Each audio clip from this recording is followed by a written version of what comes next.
All right, well, welcome everyone to the VR dancing world. I'm really excited just to spend time with some of the staff here of VR dancing and learn more just about what y'all do here. It's really there's a lot of memories, and it's really just I try to just learn more about that. So, no further ado, before I get to that, I want to let you have a chance to introduce yourselves and including your names, pronouns, and what you want our audience to know about you. Well, my name is Callie Pepper, or just Callie is fine in general. My pronouns are they, them. And I think the only thing that is important for this particular situation is I'm one of the three admins of VRD. I handle some of the, let's say, staff organization and some of the community organization. Right, I am Snow Totem. Most people call me Snow. A couple people call me Totem. Either's fine. Or the full Snow Totem if you want. But yeah, I am also staff at VRDancing. I mostly host EU sessions, but I'm also on the production team, editing some videos. The last thing I worked on was like an info video for Marshallthon, just so anyone can know what Marshallthon's about. Yeah, I've been at VRD a couple years, and yeah, I wanted to join the staff ever since I hosted a weekend session and put a bunch of work in for that, and just love the community, so wanted to be a part of it. Excellent. That's really good to hear that or like leadership. And he, him. Forgot about that. Yeah, no problem, no problem. Yeah, thanks. It's just really exciting to hear about that and just both of like your journeys in VR. Can you like say more about that? Like, how did you start in like VR and then social VR? How did you like in the beginning? I guess from then to now, how did that start? So I started in VR originally because I was working at a university and they got the original Vive in when it first came out. And because it was a tech university, you know, if you were working on projects, you could rent out pieces of tech to like make things for them and whatnot. And I noticed there was a loophole where even though the Vive had a weekend only rental period, the wording on the rental contract was the next day that the campus is open. And so I rented it on the last day of the semester, knowing that that gave me until the start of the next year to play around with VR. And I took it home. I started spinning up things, having a look around, and as part of that, I think I opened up a VRChat like 8 years ago for the first time. Wandered around, was like, this is a strange place. Eventually, when that university then moved on to other pieces like more recent VR technology, I ended up buying it secondhand off them, and kind of bounced around the VR space a bit. I did a lot of speed running, especially for super hot VR for a while. Very, very excitable in that scene. You know, I was never like way up the top of the leaderboard, but like I was like 7th or 8th out of 10 people who ran super hot at the time. So like I was proud of myself, but it wasn't really a huge thing. And it wasn't until about near the start of the pandemic that I got very excited about social VR, as a lot of people did. And originally, I actually spent more time in social VR playing around with tech than I did with any kind of community.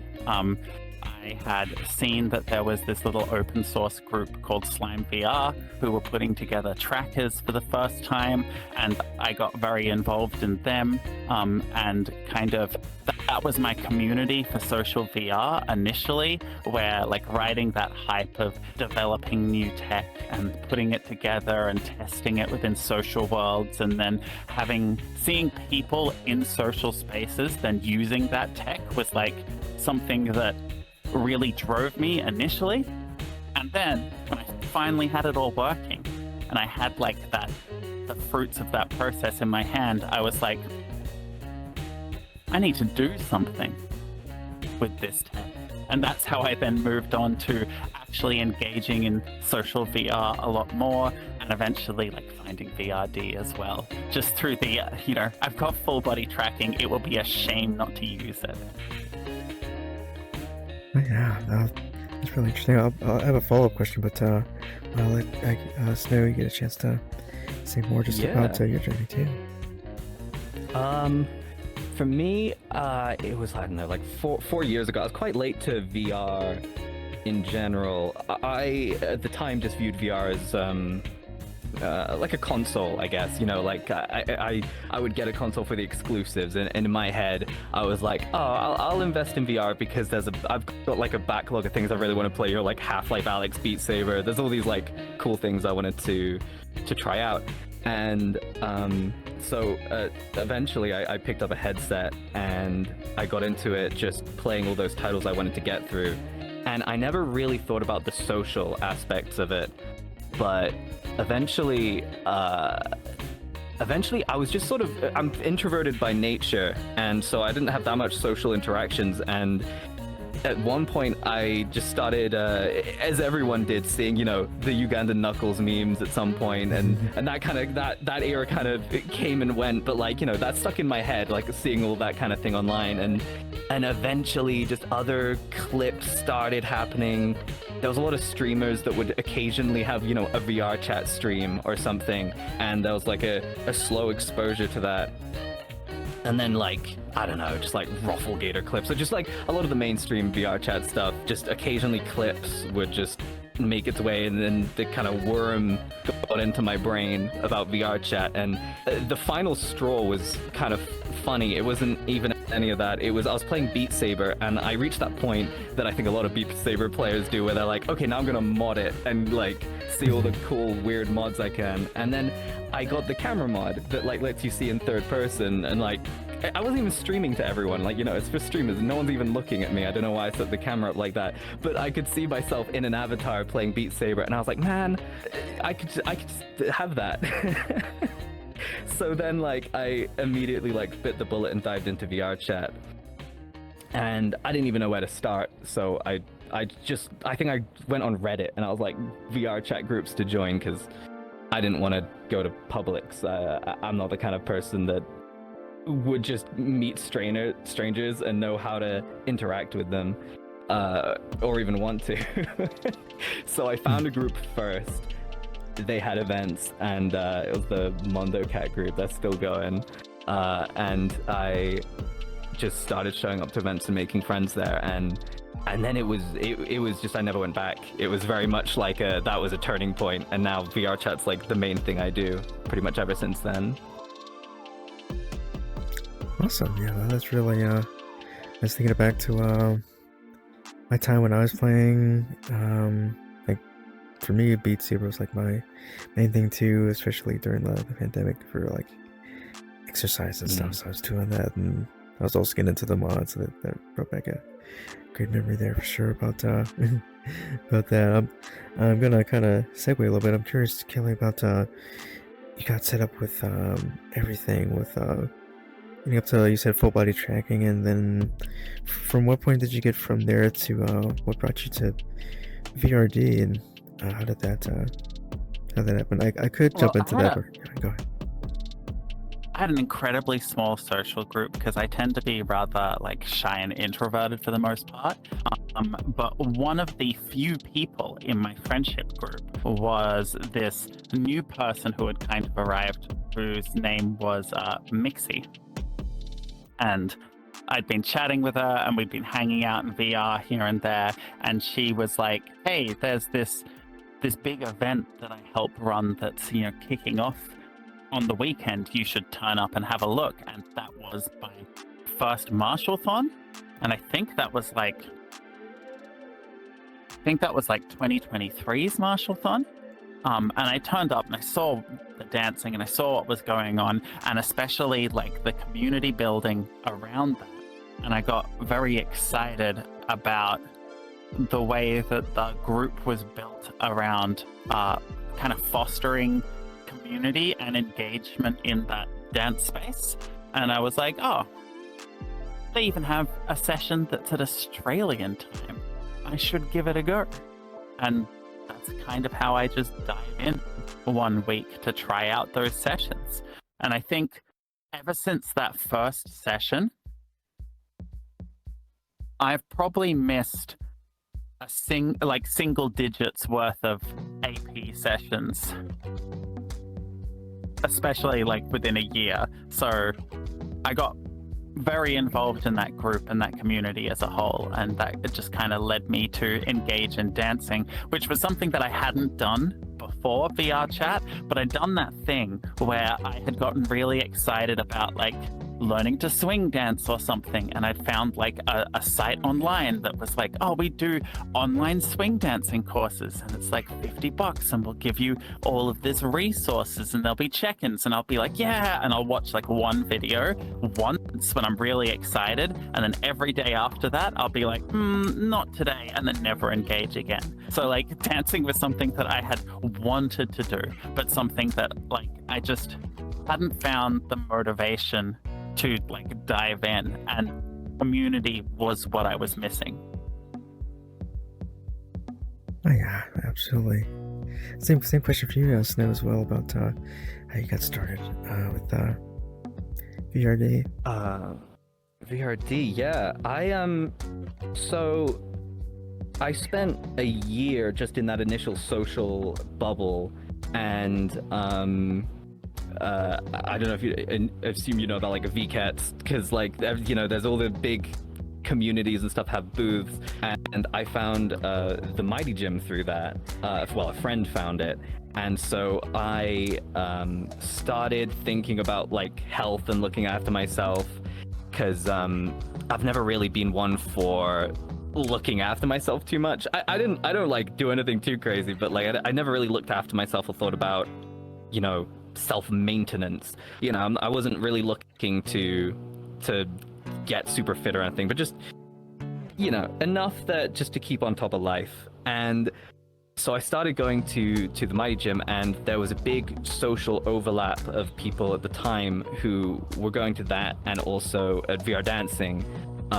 Mixie, the world dev at VRDancing, was also the world dev for the Mighty Gym at the time, and it kind of showed, because everything was so clean. It wasn't anything I'd really experienced in VRChat to that point. It was kind of a different, I don't know, everything felt really polished, and I was really impressed. And then so when I came to VRD, and just with the people that I'd been to gym to, it was just, everything was just really nice, and everything was really fun, and everyone was really friendly, and it was interesting. It scratched the exact same itch that like Beat Saber had, where the most fun I ever had at Beat Saber was, there was the challenge aspect and like pushing myself and trying to like do all the fun maps, but like the reason I wanted to get better at Beat Saber was so I could do all the fun maps, and like the ones that just like had the swing setup that had you like doing like fun movements. I really liked the ones that like got you doing fun movements. And I found that like VRDancing and like the stuff, all like, I'd never played Just Dance before, and so I'd never experienced that like you can get that same level of fun doing like the big fun moves from like Just Dance songs, or like the Fitness Marshal is of course like one of the main people we watch. And I had so much fun that I just started to slowly, it didn't initially start as a routine, but just eventually it just became a routine to have fun and like show up with the people. And even when like the people I initially came with like stopped coming, I had started like making friends here, and just having a lot of fun, and it just became a habit, and just slowly over time ingrained myself in the community to the point I wanted to become part of it. Oh yeah, absolutely. It sounds like it's really great, just a journey through like connecting and like getting here. It's like I remember my first one of my first social groups I got in VRChat was after coming back from Alt Space. We actually met here in an instance that was in like this world, so it's kind of like a very early VRChat memories or kind of in this world. I want to get to that here because there's really I'm curious about the architecture, how this was put together and stuff. But yeah, before I get into that, our audience kind of has an idea of what we're getting into with dancing in VR. But I guess for anyone who has never, never put a headset on, for the first time, or if they're considering it and they, have no idea what's going on, why are we dancing in VR? Can you explain what VR dancing is? And yeah, let's start there. Sure. So VRDancing is a community-focused dancing group that's specifically looking at fitness, right? So there's elements of improving dancing that is baked in just through the repetitive act of, going through all the choreography, but at its heart, this group is that focus on community and on fitness. And we kind of manage that by having consistent time zone groups, consistent sessions, where every week we run what we call open sessions for 3 different time zones, EU, NA, and AP. And those open sessions are based around kind of what this world was built to deal with.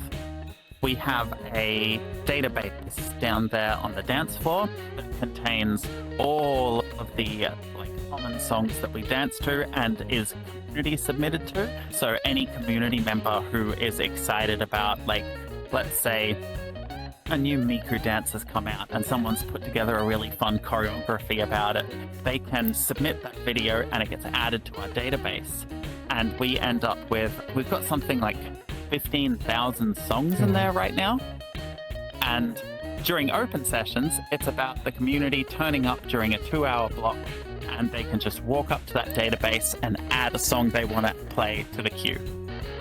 And so all of the group that's in at that time then dances along to it, and we move through the queue like that. So you have this kind of interesting setup where you get to learn. You're not just dancing with the community as a whole, but through seeing what other people are submitting to a database, you even get a feel for each person's vibe, what kind of music they like, what kind of dance they like. I could point to most people in the time zone that I usually go to, which is AP, and say they're more likely to cue Hololive songs. They're more likely to focus on Caribbean wine-based movement, that's their favorite thing to dance to. They really like Just Dance. They're a massive Dance Central fan, and because everyone's got their own favorites, and we all add to this queue every session, it makes this beautiful melange of music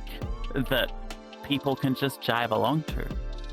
And then on top of that, because we have all of these different favorites, on the weekend, we have weekend sessions where we invite a community member to turn up and put together a playlist of all of their favorite songs. And that's kind of a celebration of that particular person, their time at VRD. They might theme it.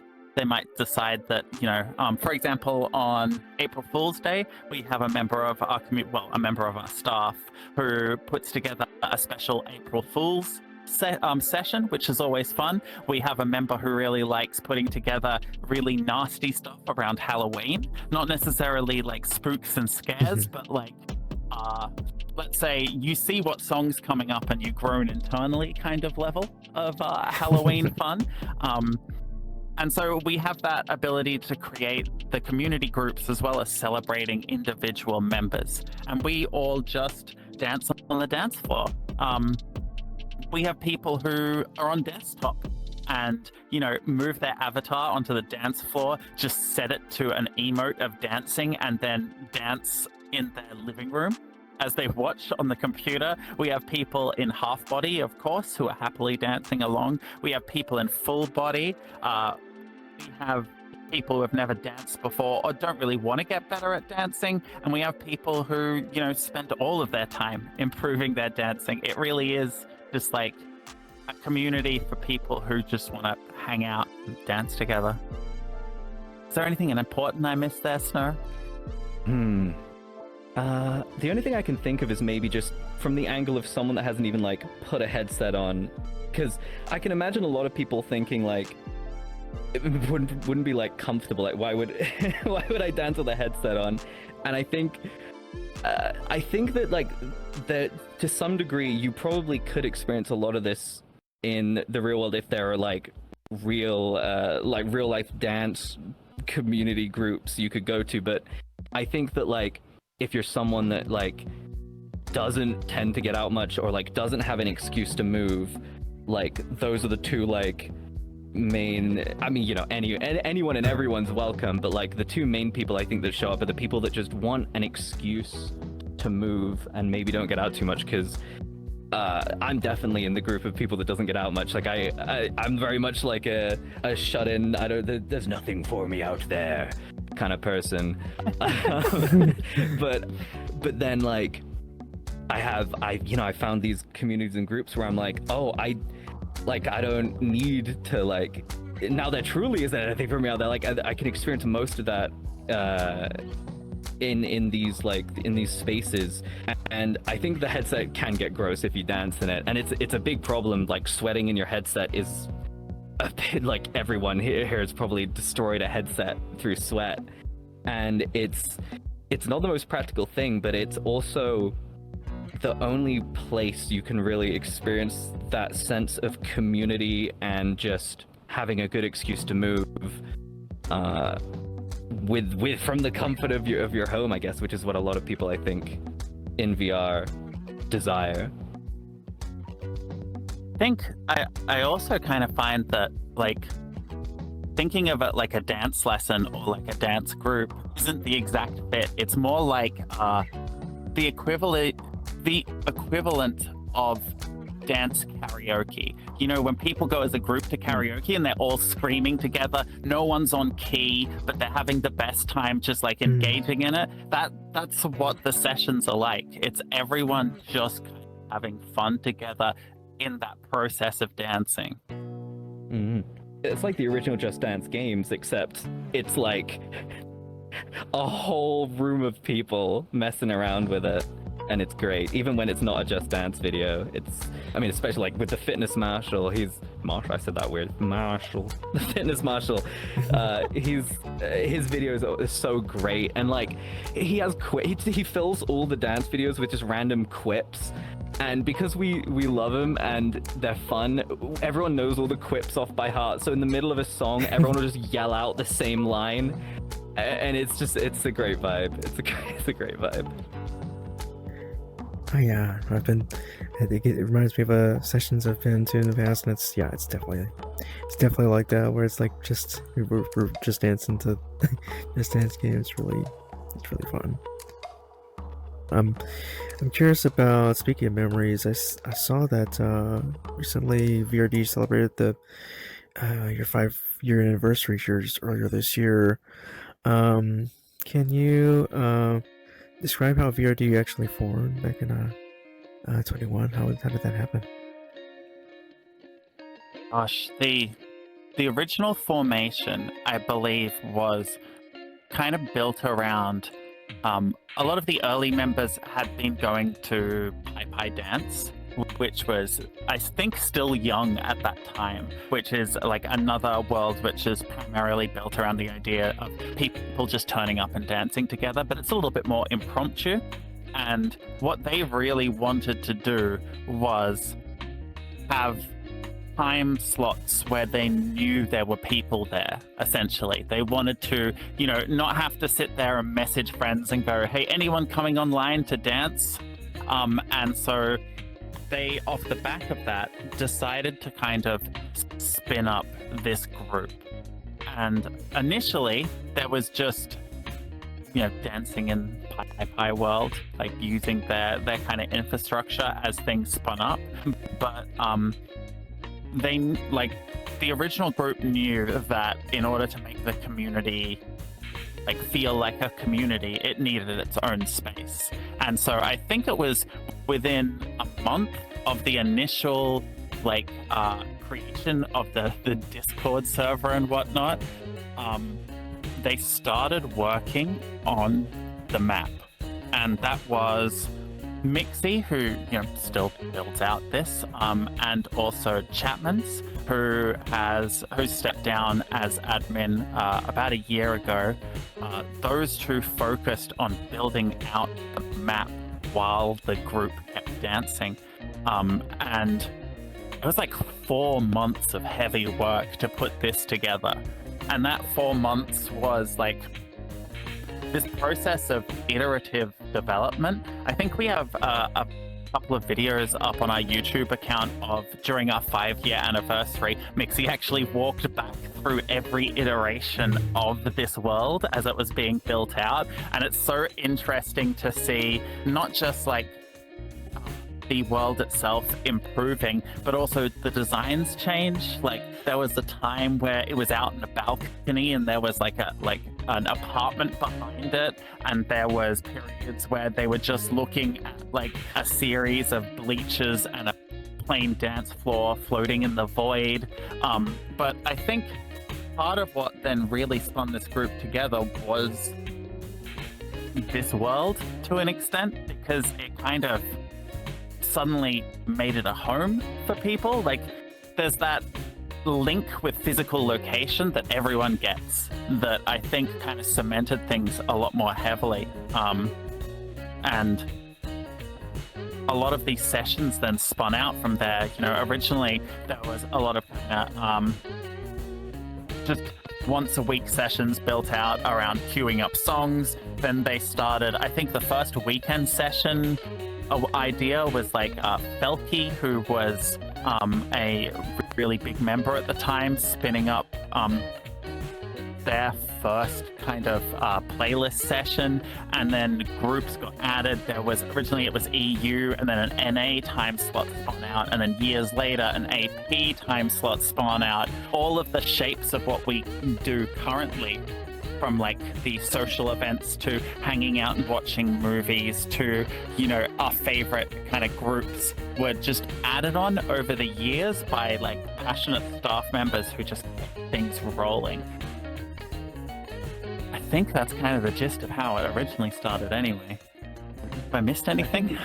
I think the only thing I would add to that, and like for the entire span of VRD, is it's always been like, and well, the reason I think like a big part of why it started was it was the classic VRChat like creator person being like, oh, I really wish like we could do that, but with this feature or this feature, because I don't actually remember the original stuff of what PyPy had. Like, did it have a database at the time, or is that the reason that we had a database, or did they have a database? There was some features where Mixie at the time was like, I want a place that's just like PyPy, but we could do this on top of it, and she's just been like adding, and I think we ended up sharing a lot of tech with PyPy. We like collaborate a lot. There's Silent on our Still team to this collaborates day. with someone on their team, and there's a lot of shared tech between them, but yeah, I think a big part of why it started, you might know more.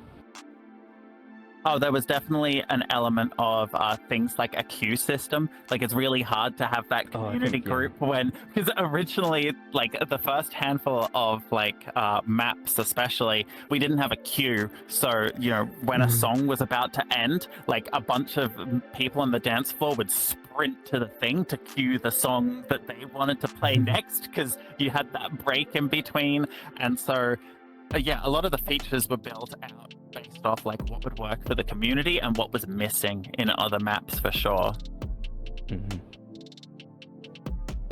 Oh, yeah, that makes a lot of sense. Just especially just building from like necessity and different things. That makes sense. It's kind of tied in with that question about building for the community, and also I guess the community themselves. How do you I guess manage different events across that? I heard you mention different sessions too here. Like, how do you manage that?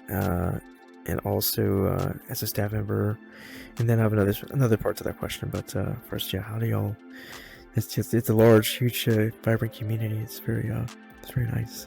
Oh gosh, I mean, like, well, I host sessions, so my job is essentially like during the event, make sure everyone's having a good time, keep on top of things, just make sure like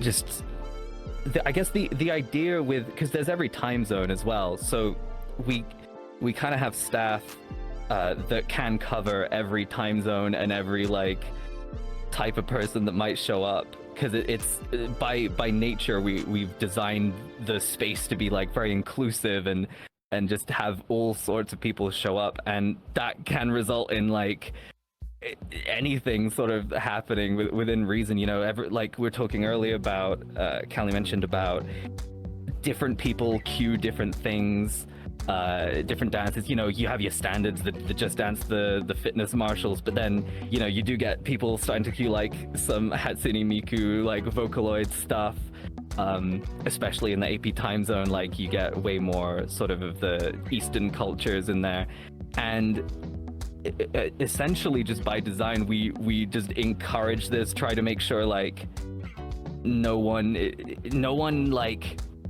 looks down on any like, if someone cues like something that like a bunch of people don't like, we still like, we encourage that. Like it's more important to us that people can show off what they love than making sure the most popular stuff gets done. And so that's mostly open sessions where everyone's just encouraged to put on what they love and share that, and encourage everyone to have a good time and engage with it, even if it might not have been their thing. Maybe they'll love it. And then on Saturdays we have a session that the playlist is generated by someone in the community, and on those sessions it's basically a celebration of that person, because this isn't them just queuing one song, this is them making an entire playlist that is run for the day. And we want to like celebrate the community and celebrate the things they love. And some people just queue a bunch of songs that they love, like all their favorites, but some people start, you know, editing videos, editing break videos, showing off all of the choreos that they've made. And there's a lot of like unique ways that someone can express themselves, even in just the confines of just making a playlist for people to dance to. And as staff, our job is just to create a space where that can happen and keep celebrating it when it does. Oh, yeah, absolutely. It's just really great just to hear that, especially in regards to culture too. It's really interesting to hear about that. Yeah, like how many different is it all like all genres? How would you describe like the different genres of? It's also genres of dance or genres of music together. It's kind of like you've seen a lot of. Yeah, we see an awful lot of different varieties, and like part of that is encouraged by the fact that we do have the different time zones, which do bring out a lot of different groups, and why you kind of end up with this very interesting situation where time zone doesn't necessarily just have a certain block. Like, you know, the EU time zone isn't necessarily just like a bunch of people from the UK who turn up. You've got people from like Germany, from France, you have people turning up from Spain, like you end up with all of these different like cultures and regions that all also have their own style of music, which means that you end up with a very varied group and style of dancers per time slot. And because we're all online people, it doesn't necessarily match the group that the time zone is kind of standard for, because there are people who turn up to the AP time slot who are Europeans who like to do it midway through their workday, or people from NA who are waking up early to exercise before, but you kind of have that consistent crew, so you still end up with that variation. And that's one of the difficult things with like staffing and like managing the community, is we have to make sure that all of the staff members come from as varied a group as possible. We want to avoid having any kind of like dominant cultures as part of that staff group, and we want to make sure that if someone turns up from a particular culture, that might clash or might have different views about certain aspects. We want to have someone on staff who can understand that viewpoint and make sure that the rest of the staff understand it as well.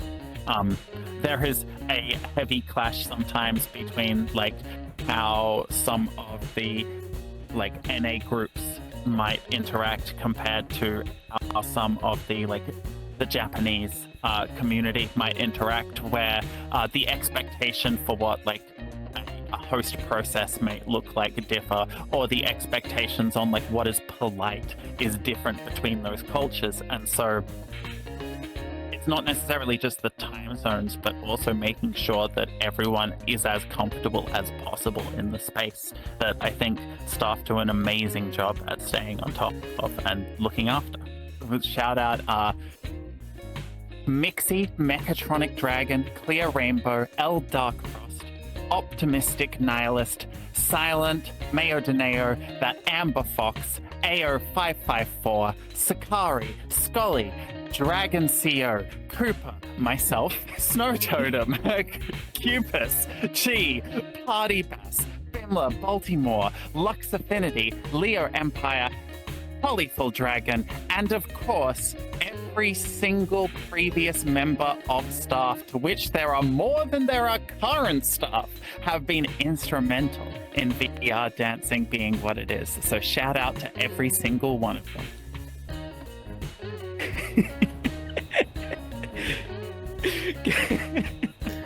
Does the fitness marshal do they know about what's going on here? Yes. Yeah. Unfortunately, yes. He is well aware. Originally, I believe he liked a handful of the tweets we were putting out as we were putting them out. He's also met a handful of people from VRD at like shows and whatnot that have turned out.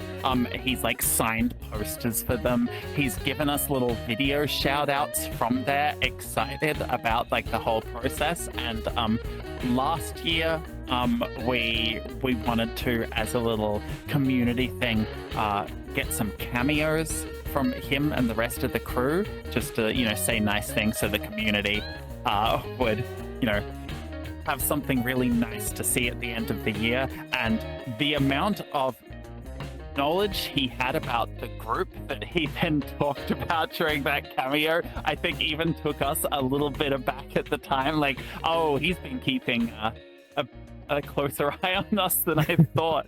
You know, talking about remembering early Marshall-thons and being excited to see them pop up. So yeah, he knows about us, and I hope he's proud. I hope so too.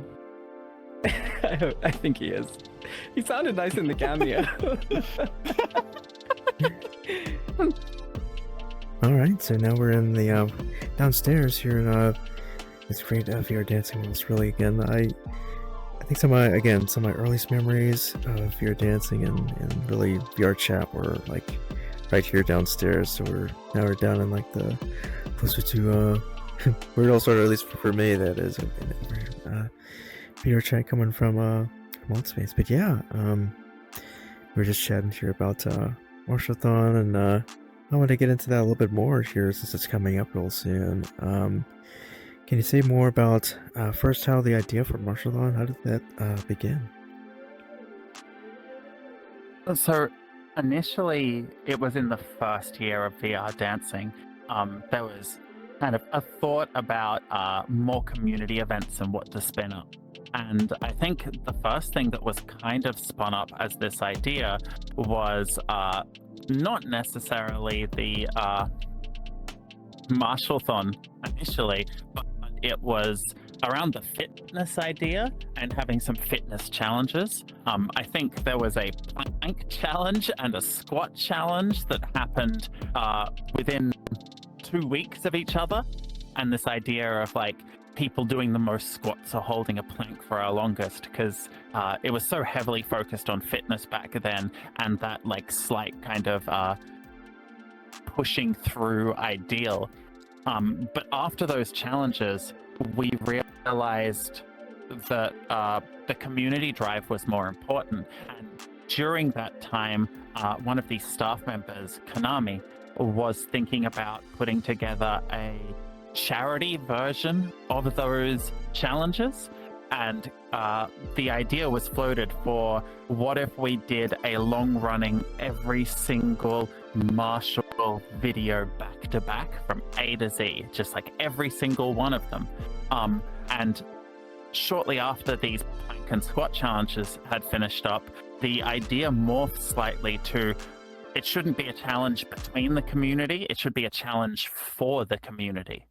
So that first Marshall-thon was this group effort of, okay, we need to have at least one person dancing at every moment of this marathon, but people can kind of sub in and out and kind of pass the baton between them. But if they get all the way from the first to the end with a member of the community dancing at all times, that's the challenge. And they'll raise money on Twitch as they do. And so that's kind of what was floated as that first Marshall-thon, and it did a lot better than the group expected. I think it was like a $4,500 was raised in that initial one, which is a not insignificant number. And I think from that moment, that bonding together as a group and raising money for a good cause, as well as being around the fitness marshal that everyone was really enjoying his videos and hyping him up as like the central kind of pillar for those marathons, it just kind of became this yearly thing that was really important to the community. Yeah. Anything else? No, I think you pretty much covered it. Awesome. Yeah, I'm curious too about like how, and I guess this is from more of like a cultural slash information standpoint about how y'all discovered the fitness marshal. Was it is the fitness marshal based in like the US, or where is he like how did y'all get He is in the US. I think Is he not? he is in the US, yeah. Oh, he is. Oh, sorry. Yeah. I think he's West Coast. Okay. But I think he was just like a personality on YouTube who was putting out these fitness videos that really meshed with what VRD was trying to achieve in that like community and fitness space. But I'm not exactly sure who initially kind of was super excited about like him as a figure for the fitness marshal, like the Marshall-thon itself. I know that the three big people that we often dance to are Marshall, Golfy, and Miley. We tried to do a Golfy-thon or even a Miley-thon. I think we would perish in the attempt because they have substantially more videos out. Yeah, that's interesting to think about it. Just I'm curious too about I imagine he was just like viral at the time too with like videos, or at least that were like really popular. Yeah, I don't know how big he was back there. I think he was already like, we were already a bit of a Marshall cult even before the first Marshall-thon. But yeah, it must have just been one of the original people. Just like, I wonder if he was even popular before VRD. Maybe he might have been big during like the Pai Pai days or something. He might have already been one of the. I know he already was like part of Pai Pai, because Pai Pai has all of that fitness Marshall stuff up. I think there's also a certain bond with Marshall in that a lot of the members of VRD were, identified as queer in some way, like it, and having not just Marshall himself be kind of openly supportive and queer himself, but also that then tied into the charity that we were raising money for, the Trevor Foundation, which is all about supporting LGBTQ plus youth in the US. It kind of all ties together perfectly with our community, him, and the charity. Oh yeah, absolutely. Yeah, it's very beautiful community and beautiful cause. It really I'm not surprised how how it all meshes and works together like that. Yeah, it's really nice. But yeah, speaking of communities, speaking of dance communities, and I'm just thinking about this from the again the perspective of a newcomer to the VRChat too. Is there are multiple different VR dancing groups, and I'm thinking of one in particular. So just to clear up any confusion, can you explain the difference between let's say VRD and there's another one called VRDA? I'm just curious about just to clear things yeah, up. of course. Yeah. There's a few different dancing groups in VRChat. There's ones from there's a handful that you would probably come across that especially have public lobbies that are just people queue up a song and then dance on a stage in front of a crowd. I think VRDA takes it a lot further than that, where they're a community built around, well, VRDA of course is a VR Dance Academy, which is built around specifically teaching people the process of dancing. They'll do set choreographies. They have shows that they put on where the members of their group will be practicing dances for a month or more leading up to these shows, and then they'll be put on. That group is led by Dust Bunny, who also has interacted with and been supportive of VR dance and back and forth. But ultimately, the difference between VR dancing and a lot of the other groups there is that we kind of go for that, fitness and community first approach, whereas a lot of the other groups are focused on that active learning choreography and whatnot. You turn up there to weekly practices where you are memorizing those dance patterns or whatnot. The other groups that I'm not thinking of there though. Not that have similar enough names to get confused with, but VRD and VRDA. But yeah, VRDA is where you go if you want to learn to dance. VRD is where you go if you just want to dance. It doesn't even matter. It's if you just want to dance. It's great. Oh yeah, definitely. I've enjoyed both of y'all. Just really it's memories of learning how to dance and then just dancing. It really is like you said, a dance karaoke. If you want to go to class or want to do a dance karaoke, I think there's beautiful memories in both of those. Yeah. Well, speaking of that and getting involved, what advice do you have for anyone dancing in VR or interacting with VRDA, and just any dancing? What's your advice for anyone just getting started? I think the best advice is, well, I guess before even the advice, I would just say, just do it anyway. I think a lot of people get very self-conscious. I mean, if we're talking about the typical demographic of people who are playing VRChat and might want to get into dancing, a lot of them probably have a lot of image issues and feel self-conscious, but it is such a welcoming community, and also chances are, especially at a place like VR Dancing, no one's even really looking at you. There's this idea that everyone is looking at you, or that because we stream on Twitch, that people are watching you, but it is so much more about the vibe, and no one's tends to really look at a specific person. You're just in the crowd and everyone's having fun. Everyone is watching either themselves or the video, so just come and have fun. And if anyone, even in there's one chance where someone's rude or something, it's our job as staff to not beat the person, but tell them off. We moderate those people. We don't sorry I don't we moderate those people. We don't tolerate any of that nonsense. But more about I guess advice is, get your space. You need the space you can get is the most important thing. You want to make sure you're not going to hit anything. You want to move stuff out the way. Even people that set up their space still manage to hit things.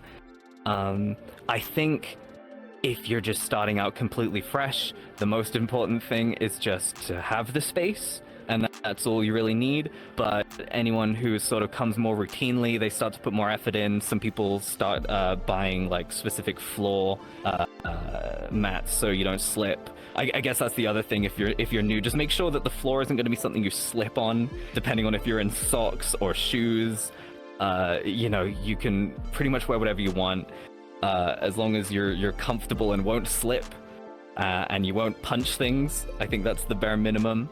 And the other thing is just have fun with it and hydrate.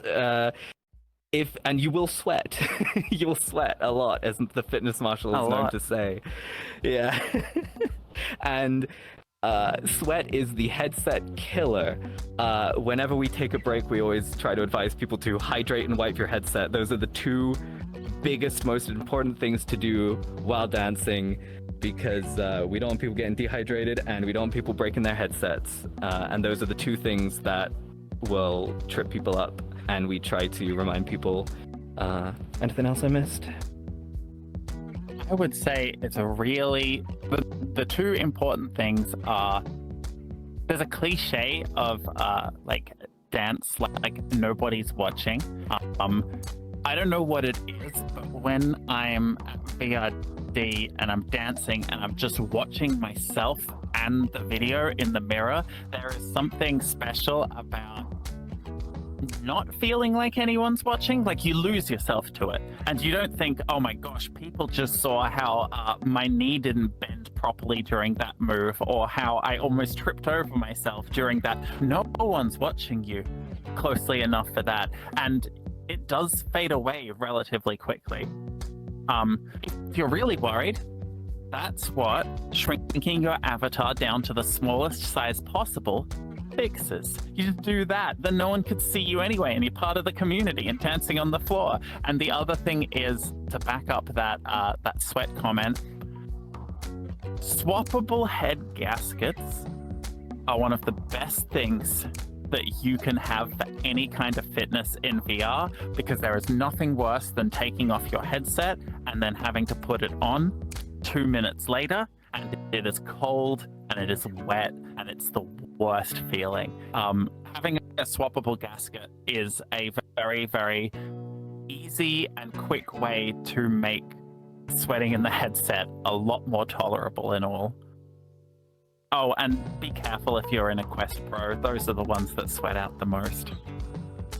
Oh yeah, that's just thinking about that too from like a hygiene perspective too, about no, definitely been there just with the cold wet yeah, that's yeah. I'm also thinking back to when I used to run some physical VR demos back in, this is before the pandemic, like early VR kind of, and we'd like even do some like either had paper covers or we had some kind of like a swappable we try to disinfect it, but it's like it was shared between people. So what I guess my question kind of to follow on with that is this something where you'd recommend just having a personal headset for that you wouldn't be sharing with anyone, or what do you kind of recommend for like even cleaning out like the gaskets there? Is there anything you do specifically? Go ahead. Like, I used to share my headset with other people in my household, but one of the things that entirely blocked me from continuing to do that is I ended up getting prescription lenses for it, so I didn't have to wear my glasses, and now no one else can use my headset. It's one of those things that it wasn't like you had to look at sharing a headset when there were no really affordable options, but with things like the Quest, which are relatively cheap at this point compared to what VR used to cost, combined with the fact that all of these systems do have the ability to swap gaskets and whatnot, it is possible to have a headset that is usable by multiple people, but I think if you're going to do heavy workouts in VR, it should probably be your own headset, just for hygiene and kind of the Christmas factor as well. There's nothing worse than finding someone else's sweaty headset lying on the ground that's still sopping wet. Oh yeah. Or at the very least, your own like face gaskets or something. Definitely take some kind of precautions. Oh, yeah, absolutely. Yeah, I couldn't agree more though. That's like some experience too. But yeah, getting towards the end here of the questions. Lastly, are there any new things planned beyond Marshathon? And how can our audience follow along for updates from VRD?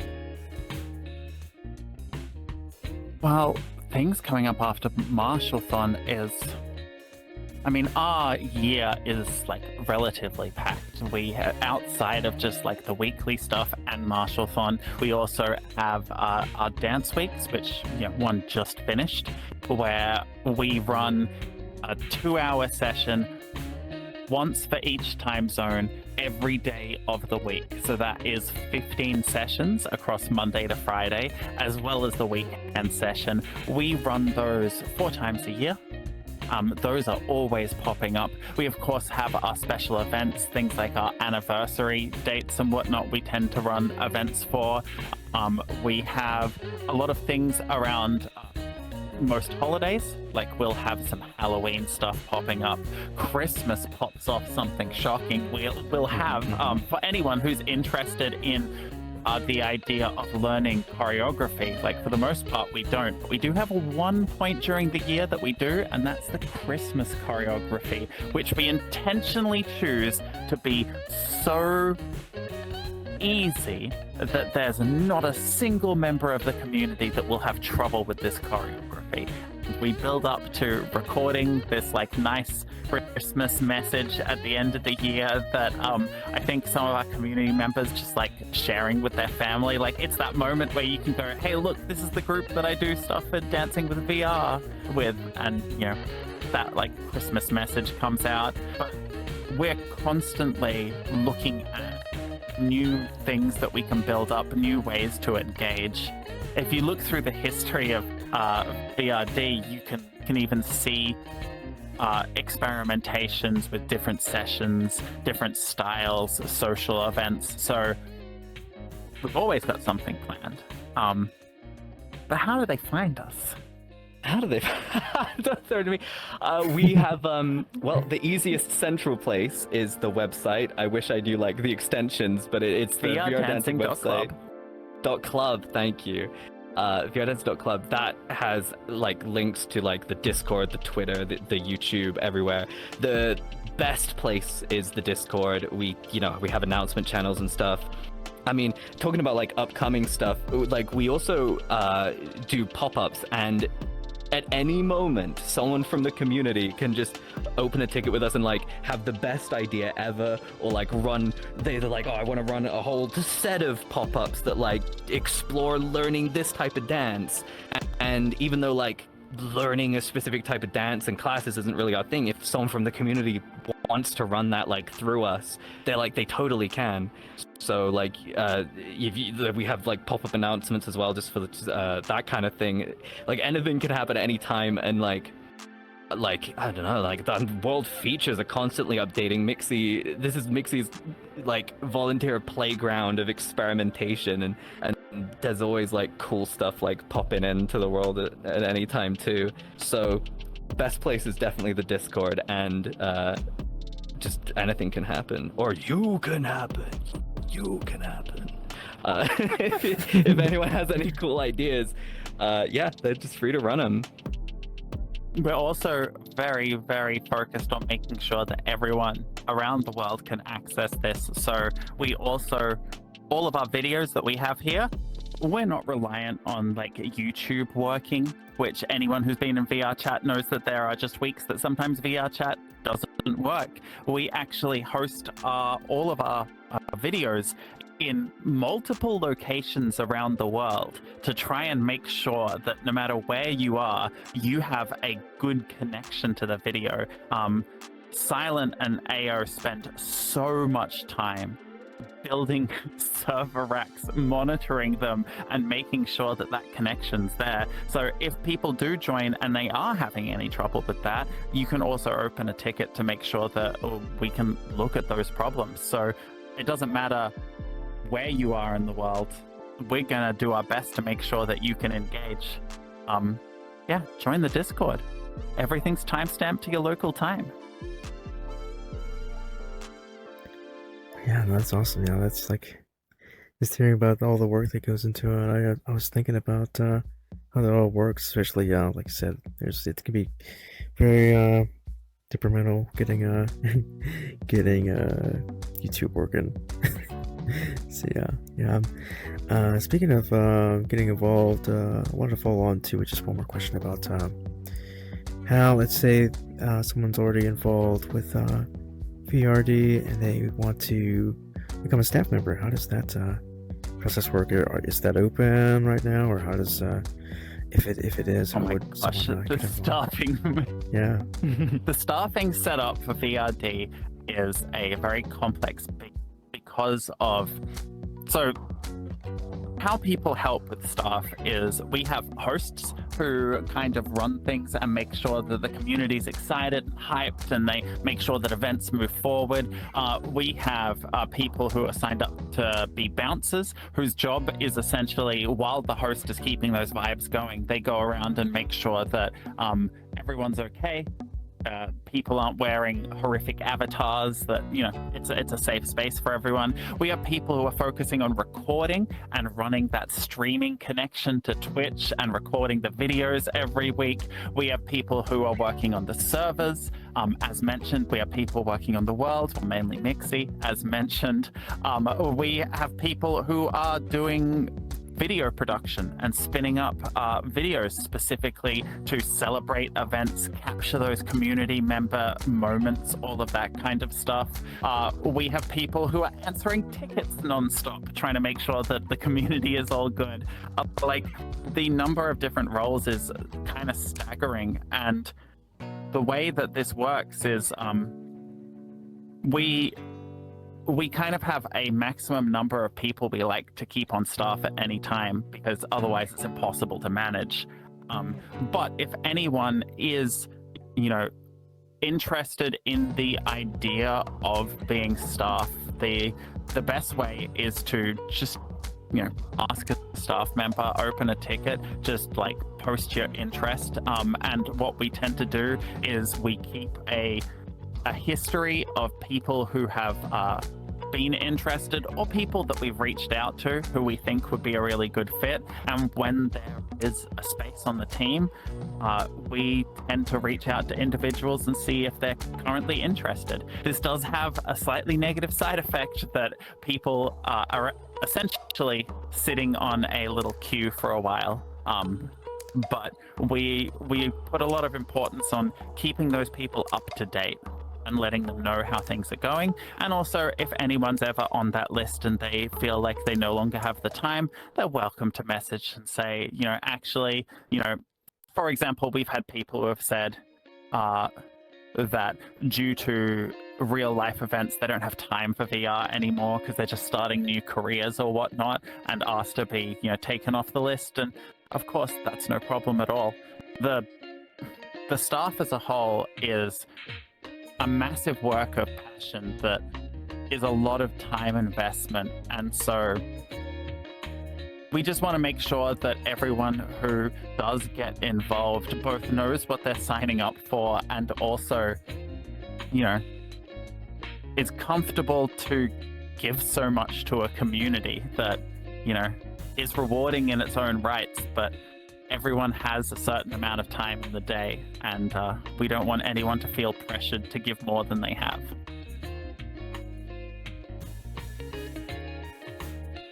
Oh, yeah. So just open a ticket. Yeah, there you go. Open a ticket.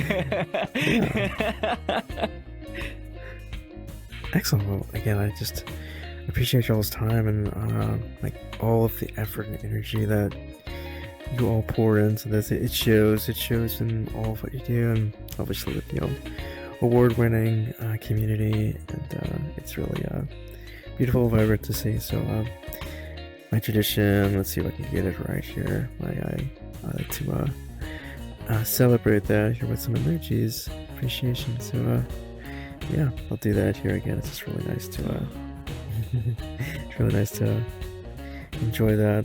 Appreciate y'all for this. Thank you so much, and thank you for, the interest in talking through this stuff. It means a lot to us and the community as a whole.